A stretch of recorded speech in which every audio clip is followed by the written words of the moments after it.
Yeah, okay, first off we'll talk about SSRIs, and we'll come back here.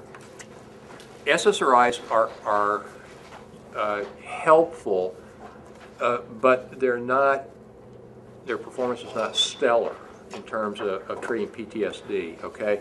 But what's interesting is that when this research was started more than 10 years ago, trying to use SSRIs with PTSD, the speculation was that it would reduce anxiety symptoms and reduce things like hyperarousal and intrusive symptoms, and it does to some degree, okay? The surprise finding, though, sort of, I guess, was surprise, was that when people got benefit from SSRIs, they also were spending less time in states of being numbed out and dissociated. It's like, well, wait a minute, how do these drugs cause that? And the people that were experts on trauma said, duh. You know, dissociation is a defense against overwhelm. If you're not overwhelmed, you don't dissociate as much. Oh, okay, well, maybe that makes sense. Combined treatments, there are case reports, not any studies that I've seen, like, you know, like double-blind placebo-controlled studies. Case reports of people that are taking high doses of SSRIs and having some improvement, adding Buspar to that. Sometimes you can get more mileage out of that. Also adding atypical antipsychotics. But once again, even in people that don't have psychotic symptoms, okay, may actually get some more mileage out of this kind of treatment for PTSD. All right. And then, if nothing else works, air sarsaparilla. It makes the weak strong. Okay, I don't know if there's been any studies on this, but I think we need to investigate this as quickly as possible. Now, breakthrough symptoms. You know, some people say, oh, well, in these anxiety disorders, sometimes they lose their effectiveness over time.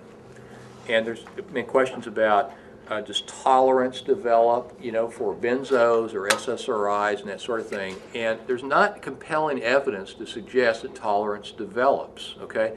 But clinically, you're going to see a lot of people who are going to do well for panic attacks or social anxiety or what have you, and they may drop out of therapy, and then they call you up 3 months later, oops, I'm having the attacks again. Are you still taking your medicine? Yes, I am. Could it be that I develop a tolerance to the medication? The vast majority of the time, it's stuff like this, okay? Yeah, they're taking the medicine, but they're kind of, well, not as, you know, compliant or as religious about taking it as usual. Very, very common. Once people are not suffering, they're not as motivated to take the medicine as prescribed, okay? This is very common substance use and abuse. One of the most common substances here with anxiety disorders is caffeine. Okay, a person has gradually gone back into using more and more caffeine, and now you get breakthrough symptoms. Oh, I don't think my drugs work anymore. Wait just a minute. How much caffeine are you using? Well, actually, a lot, you know. I've seen that again and again and again.